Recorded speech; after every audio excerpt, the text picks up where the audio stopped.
I'm sure that over the years, people have looked at our family and thought that sports were just too important to us, and I'm equally sure that there were actually times and seasons which they were.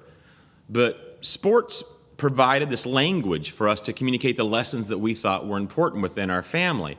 It gave us this context for developing character and integrity. Things like giving your all, sacrificing for something greater than yourself, being gracious when people were being critical of you, and humble when people were heaping praise upon you as well.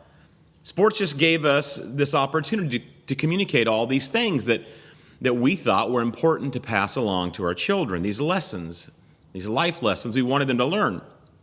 It gave us context for how we should act when those in authority, when they acted poorly, or when those in authority actually wronged us. It provided a real-life platform for this actual struggle of when is it okay to quit. It gave us a context to discussing using your gifts that God gave you to the best of your ability because they're a gift from God. You see, sports gave us this common language in my household, like a lot of you guys out there who have other things you do together, like hunting or fixing cars or boating or fishing, whatever it is you do. Sports gave us this common language, like it gives any of you who have these shared passions. And while my children excelled at other sports, it was actually track where they found the most success. You see, my oldest son and daughter were both sprinters and had the opportunity all 4 years of high school to be on the 4x100 meter relay team. And as a junior high sprints coach, I can tell you that for me, there is nothing more exciting in sports than a relay. You see, it takes people practicing with intentionality, working together, supporting each other with one goal in mind, which is to pass the baton successfully and finish the race strong. And I've actually heard it said often that life is not a sprint, but it's a marathon. And while I certainly understand the spirit that they're trying to convey with that metaphor, I actually think that's not the most apt track illustration you can use for life. You see, to me, it's actually a relay. It's a relay that sums up life the best. You see, I can tell you this, that as a 53-year-old husband, coach, pastor, and father, I can tell you that it's absolutely, with great assurity, a relay. It's taking the lessons and examples from those who went before me and took their time to love me and teach me. And they poured their lives into mine, and it's taking those things and passing along to my children, to my family, to my community.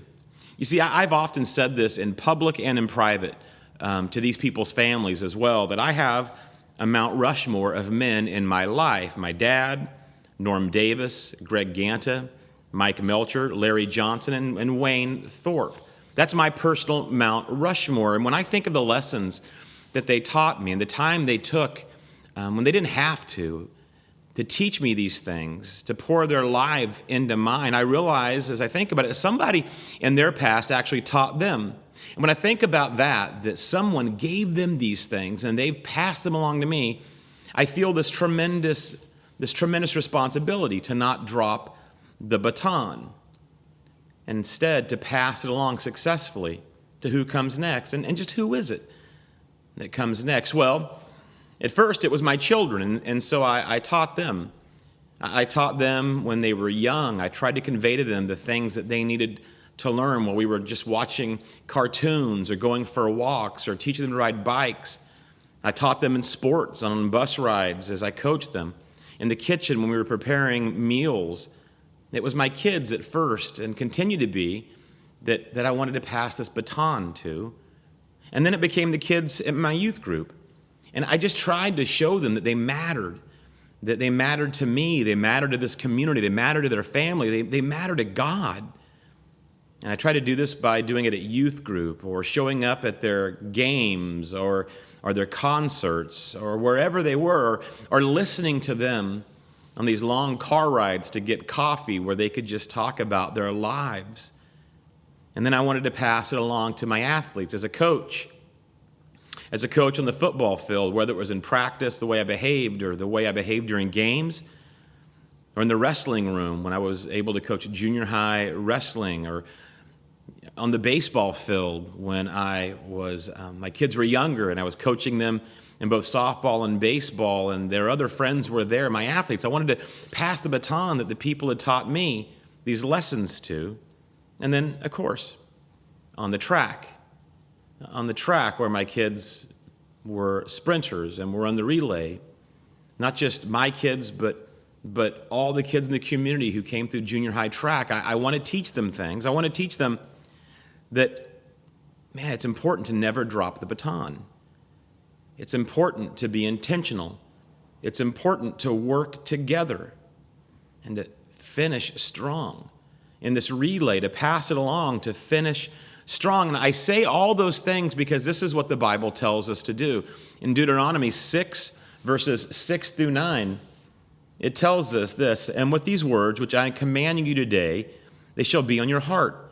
You shall teach them diligently to your sons, and shall talk of them when you sit in your house, and when you walk by the way, and when you lie down, and when you rise up. And you shall bind them as a sign on your hand, and they shall be as frontals on your forehead, and you shall write them on the doorposts of your house and on your gates." It means that all these things that we do for a purpose.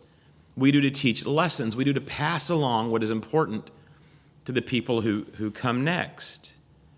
So, who's next in your relay? That's all I want to say today. Who's next in your relay? You see, you're all passing the baton to somebody. Every one of you, every one of us, we are absolutely passing the baton to somebody. We don't even have a choice in that, but what we do have a choice in is, what are we handing off? What are you handing them? Is it just the next? Are they just the next in a long line of relational failures? Are they just the next that you pass along, the anger that your dad passed to you, that his father passed to him?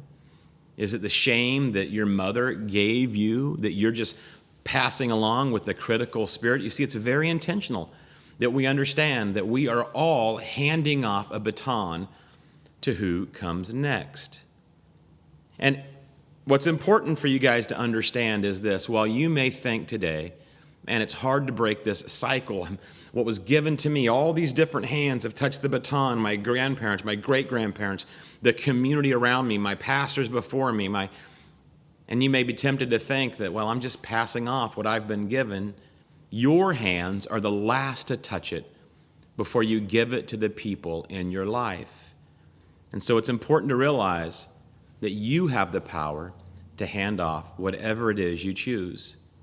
The biggest theme I've been coming back to during this time of self-isolation, social distancing, is that we've all been given a wonderful opportunity that we could pass by in a hurry if we don't consider it, which is to sit and consider what is most important. And I can tell you that as a parent, the most important thing for me is to hand off to my children the things that are important. In fact, it says in Proverbs that if you train your children up in the way of the Lord, as they grow older, they will not depart from it. So I challenge you guys this week to be inspired that no matter what you've been handed, and no matter how many burdens perhaps came, what you hand to the next person in line is what you choose, because you are the person holding the baton.